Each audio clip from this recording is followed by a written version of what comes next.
the C4 District at Pier 17, brought to you by Chase. Folks, we have a great show for you tonight as our season finale, so let's get right into it with a look back at the news of the week.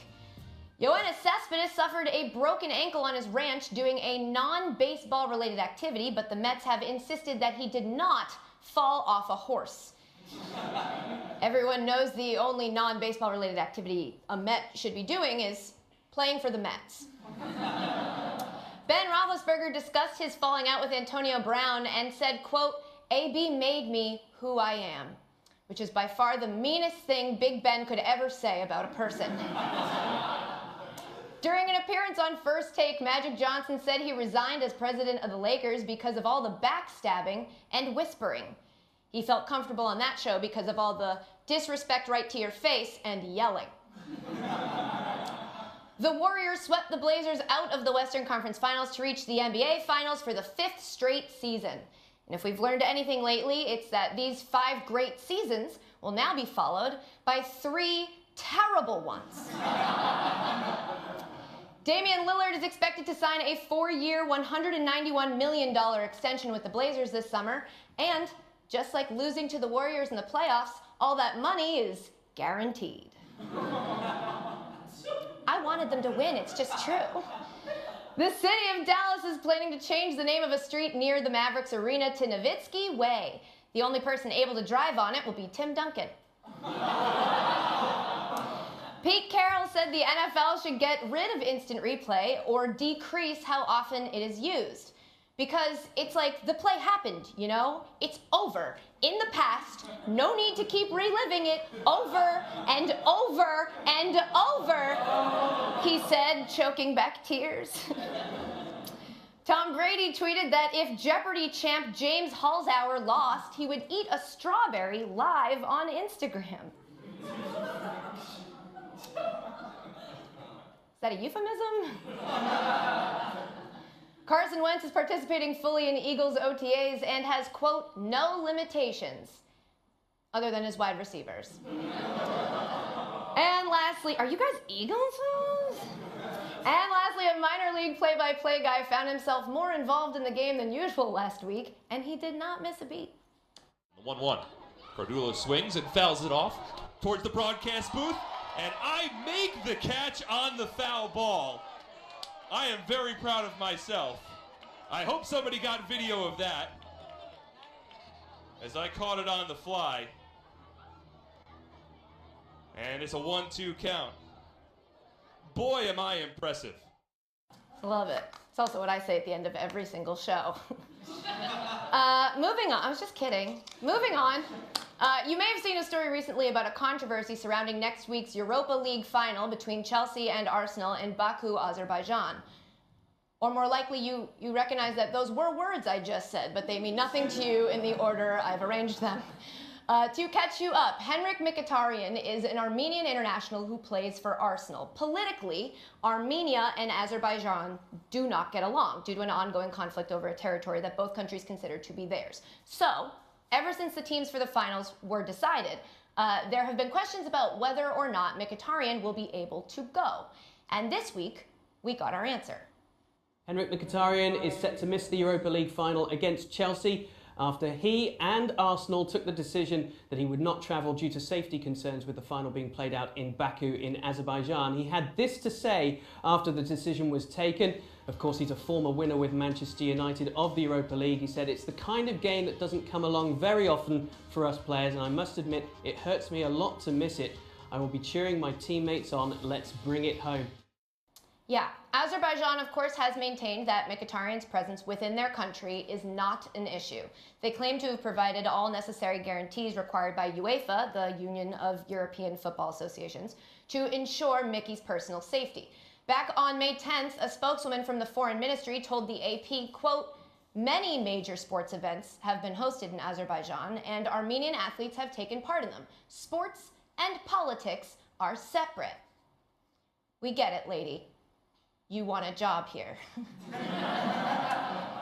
Although speaking of separate, UEFA itself has kept Azerbaijan and Armenia separate in draws for competitions ever since 2008, when they drew each other and then ended up canceling their games due to politics. So I guess the two are only separate until it might affect the bottom line. But it turns out Mkhitaryan is not the only person who might not be able to make it to Baku. Fans of both Chelsea and Arsenal also seem to be out of luck. For starters, each club is only being allocated 6,000 tickets for their fans, which is shockingly low given that Baku Stadium has a capacity of almost 70,000. And Arsenal alone has around 45,000 season ticket holders. UEFA claims it would have been irresponsible for them to allocate more tickets because Baku's airport is too small.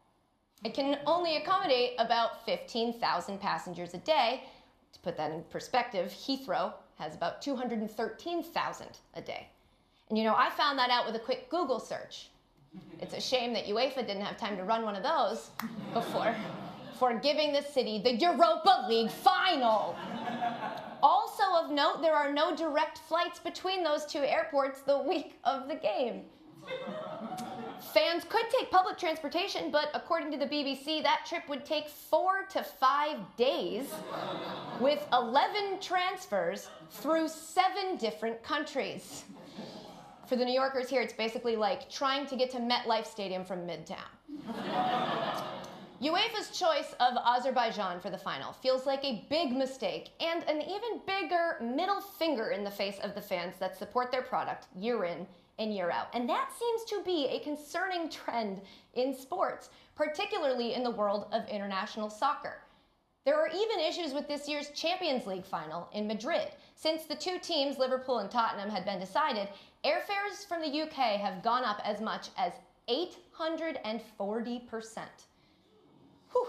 Hotels in Madrid that normally average around £150 per night are going for well over 1,000. Airbnb bookings have been canceled by hosts who then turn around and demand triple the price that they originally offered. Supporters groups of all 4 of the teams in the 2 finals have come together, despite mostly hating each other, to urge UEFA to, quote, stop cashing in on fan loyalty. Even my imaginary best friend Jurgen Klopp had some tough words for UEFA. I think with Madrid, even it's expensive, that's clear, unbelievably expensive, but at least it's not another part of the world. But going to Baku in a European League final, that's really funny. I think obviously these guys who make the decisions, I don't know what they have for breakfast really when they do it. What they have for breakfast? I don't know. I think it's pieces of like us. The Azerbaijan FA issued a response to the criticism from Klopp, which included the following, quote, I agree that getting to Baku by bus from London will be difficult, but since when was the distance a barrier for real fans? Oh, you're not willing to travel 3,000 miles by bus to watch soccer? What are you, literally everyone on Earth? There's a little solace to be taken in the fact that this is the first year host cities have been able to submit bids for UEFA's league finals. Maybe this big, strong reaction from fans and teams alike will lead to some change.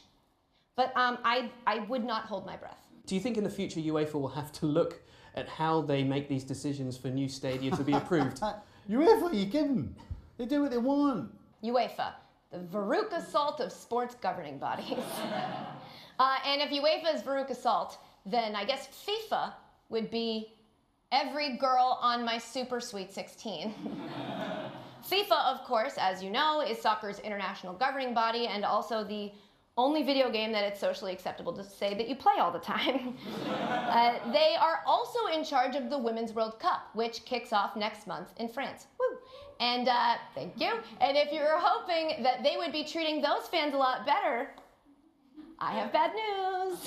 For the thousands of excited fans heading to France for the Women's World Cup, you didn't want to sit with your friends, did you? Apparently, buying tickets together is not a given with this ticket system, and FIFA is not going to remedy the debacle. Here's their tweet. Dear fans, we have noted some of your comments re your tickets. When you placed your order, a message indicating not all seats would be located next to each other did appear before confirmation of your purchase. Unfortunately, we will not be able to modify your order. Huh. Okay. FIFA realized that tweet did not go over well, so later they followed up with this one. The previous tweets regarding FIFA Women's World Cup tickets allocations were published without a full understanding of the situation, and we apologize for that. The issues were faced by less than 1% of fans requesting tickets for the semifinals and the final. Okay, to which the fans responded that no, actually their tickets to the opening match and then other matches throughout the tournament were also affected, and it was looking like instead of 1%, it was about 100% of people experiencing problems. But you know, they're only off by 99%, so give it to them. The point is, FIFA and its subordinate soccer federations have repeatedly shown that they don't care about the issues standing between their fans and their sport. They should be working to make soccer accessible to as many people as possible. But instead, they continuously turn a blind eye to all the things that fans have to do just to support their teams. And there is one particular example of this that stands out among the rest. These Iranian women dress up as men to sneak into soccer stadiums. Women have been barred from attending matches since Iran's 1979 Islamic Revolution. The disguised women are risking arrest to cheer on their favorite teams. Women in Iran have not been allowed to go to a soccer game in 40 years. The last time that women were able to see a soccer game live in Iran, the empire had not yet struck back. After Saudi Arabia lifted a similar ban at the end of 2017, Iran is now the only FIFA member country in the world that openly discriminates against their fans based on gender. So, why do they do it? Government officials have said football games are unsafe and indecent, and that women run the risk of being harassed by male fans. Iran's chief prosecutor condemned the presence of women at games, arguing that if a woman watches half-naked men in athletic attire, it will lead to sin. I mean, don't laugh, it's true. It's why I can't watch the celebrity softball game anymore. It's delicious. Now, it is important to remember, as Americans, we have a freedom of religion that informs our perspective on a story like this. But we don't have to get into, in the context of this conversation about FIFA and what they should do, but are not doing to serve their fans, the issue is actually much less complicated. The Iranian ban of female soccer fans is in direct violation of both Articles 3 and 4 of FIFA's statutes. Article 3 pertains to human rights and states that, quote, FIFA is committed to respecting all internationally recognized human rights and shall strive to promote the protection of these rights. And Article 4 on non-discrimination, equality, and neutrality says, quote, discrimination of any kind against a country, private person, or group of people on account of race, skin, color, ethnic, national, or social origin, gender, etc., etc., etc., is strictly prohibited and punishable by suspension or expulsion. FIFA can and should be taking action to enforce its own rules in defense of Iranian fans. And, I mean, I know the answer, but I have to ask the question so that we can play the clip. Have they done that? FIFA actually hasn't handled it at all, and that's part of the problem. Other than lip service, and Gianni Infantino, current FIFA president, has mentioned of it, but there's really no tangible steps that have been taken. There's no action that have been taken. So we're looking for consistency, and this is the first of many steps that we're expecting towards change. Current FIFA president Gianni Infantino has mentioned it, and even former president Sepp Blatter wrote a piece in FIFA's weekly magazine back in 2015 expressing frustration with the lack of progress on the issue, saying, quote, "This cannot continue. Hence, my appeal to the Iranian authorities, open the nation's football stadiums to women." That from the guy who once suggested female soccer players wear tighter shorts to create a more female aesthetic. I cannot believe I'm urging you to be more like that guy. Please be more like that guy. And there have been a few headlines recently that may have led you to believe that progress is being made. Like there was this during last year's World Cup. During the Russia World Cup, Iranian women enjoyed an unusual freedom here as Iran took on Spain. Back at home, the ban at the capital's Azidi Stadium was temporarily suspended, allowing them to watch a screening of the same game. Good PR certainly, but hopes that might prove a watershed now seem premature. Yes, premature indeed. Sexism just sounds so much more palatable with a British accent. This is what happens. It sounds like a big deal, and then it ends up not being one. Like a few months later, there was another moment that got our hopes up. At a match in October between Iran and Bolivia, word spread that women would be let in for the first time in almost 40 years. But the victorious mood was short-lived.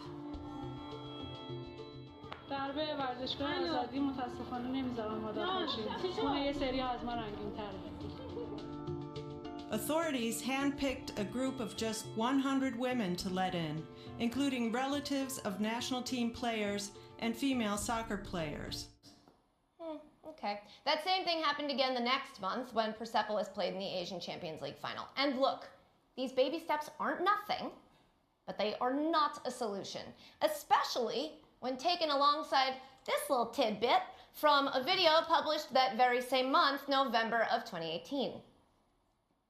And women disguising themselves as men, even wearing false beards. In Tehran's main stadium, 500 small cameras have just been installed to help identify them. The stadium just added 500 small cameras. So that sounds like not a great sign that things are about to change. The point is, there are women in Iran that have waited their whole lives to enter Tehran's Azadi Stadium. Azadi, in Farsi, by the way, means freedom. These are fans who love the game just like anyone else, and no invisible barrier should keep them or any fan from that. Soccer is the biggest sport in the world, and it's gotten that way because of its innate inclusivity. Anyone can play. Not me, I'm garbage, but that's more of a choice. The governing bodies in charge of this sport should be doing everything they can to foster that inclusivity. The passion is already there. I mean, just watch one Iranian woman's reaction to seeing the field for the very first time at that match back in November.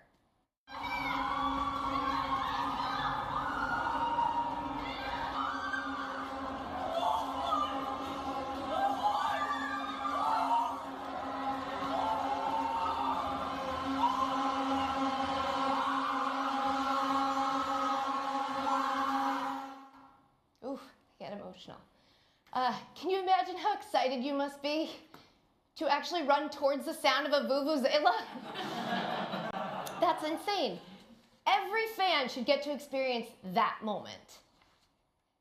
Except maybe the guy who has the vuvuzela. I don't want to undo everything I just said, but I would be okay if we didn't let vuvuzela guy in. And actually, fans who yell racist at players, you can ban them too. You know what, now that I think about it, I'm going to amend my earlier statement that everyone should go. There are fans who deserve to be kept from attending games. So, FIFA, UEFA, if you really have your heart set on keeping people out, here are the type of people I'd recommend.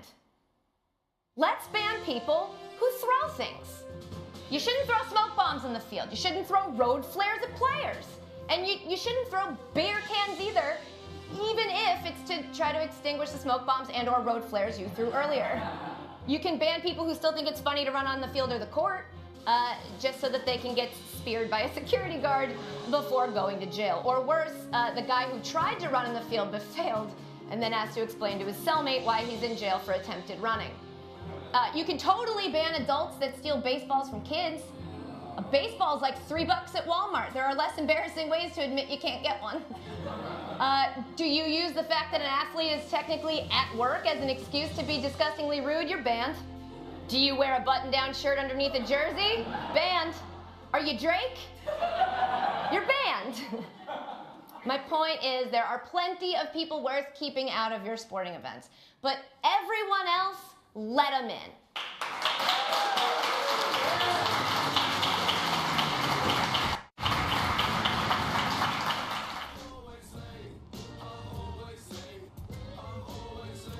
If you were the size of a pencil and you were stuck in a blender, how would you get out? Stuck in the blender size of a pencil? Damn.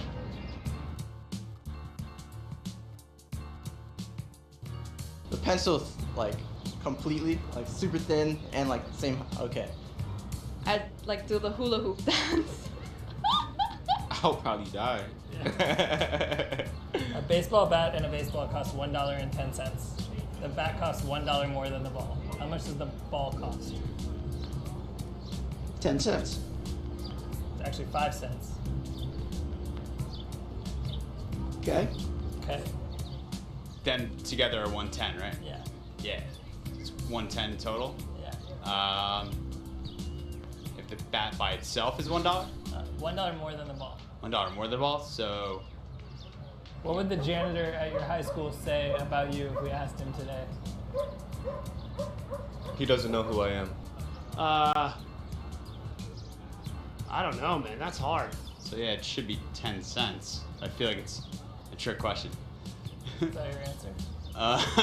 If you were on a train and the conductor died, what would you do then? Oh my god, no, I don't know. Depends how he died. I mean, if he got shot, we'd have bigger problems. Let's see. The bat is $1 more than the ball, and in total it's 110. Are those the only two items? Yes. What do you think all these questions I just asked you have in common? You trying to find out if I'm an idiot? Do you think it tells me anything about you? Probably nothing. So, like, I would know how you would play basketball, for instance? No. 10 cents the ball, I guess. It's 5 cents. It's 5 cents. Why? 2 balls? 1 ball. 1 ball? It's $1 more $1 more than the 110. than the ball.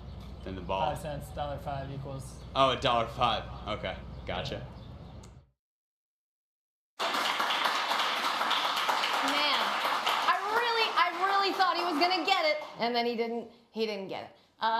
In sports, there are often stories that make me ask, why? Why are you doing that? Like, is there a strategy behind your decision, or, are you playing chess, or is it just dumb and you're playing checkers? It happened a bunch this week, so folks, it's time for Chess or Checkers.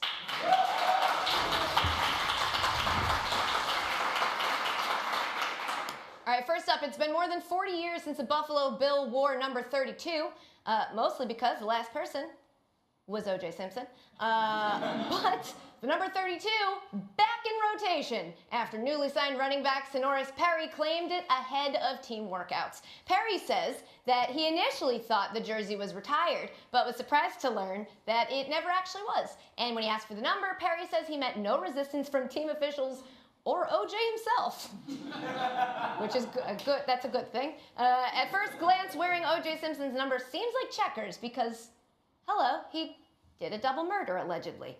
But I actually think that this is chess. That's right. The Bills would be Perry's 3rd team in 5 years, and I never even heard his name before this story. All press is good press, right? Plus, wearing OJ's number has to increase your chances of making the cut. And even if Perry is trash, he still has a built-in disclaimer. Sure, I'm not very talented, but at least I never stole memorabilia. Next up, Manchester City. Ooh. This week, they invited fans who were celebrating their birthdays to come take pictures with Sergio Aguero, Kevin De Bruyne, and a fake Premier League trophy. Then they did this.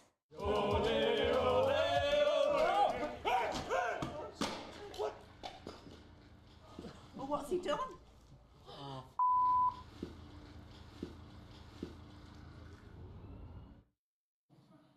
Okay, so the prank was, oops, we're clumsy.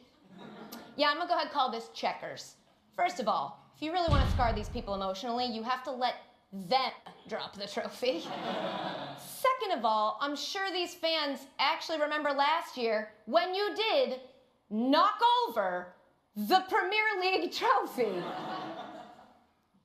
Get out of here with your checkers playing face ass. If you really knew how to devastate your fans by dropping the Premier League trophy, you'd be Liverpool. And finally, a stunning photo from Giants OTAs is setting the internet ablaze. 6th overall pick Daniel Jones standing behind Eli Manning, making the exact same face.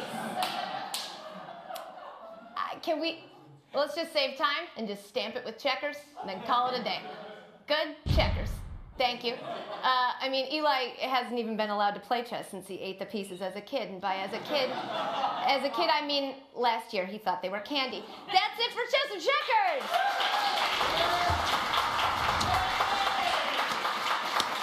And that's also it for our show! Big thank you to, there goes my pen. Big thank you to everyone on this street, our studio audience, and you at home for watching. Guys, we are off for a bit, but we will still be making content, so follow us on Twitter and Instagram at AlwaysLateESPN, and we'll be back in September. Until then, Pat Gunther, give me that moment of death. I can't see Johnny Cash wearing that coat. That coat looks soft. He's the man in black. What's with the blue thing? He wear that to his prom?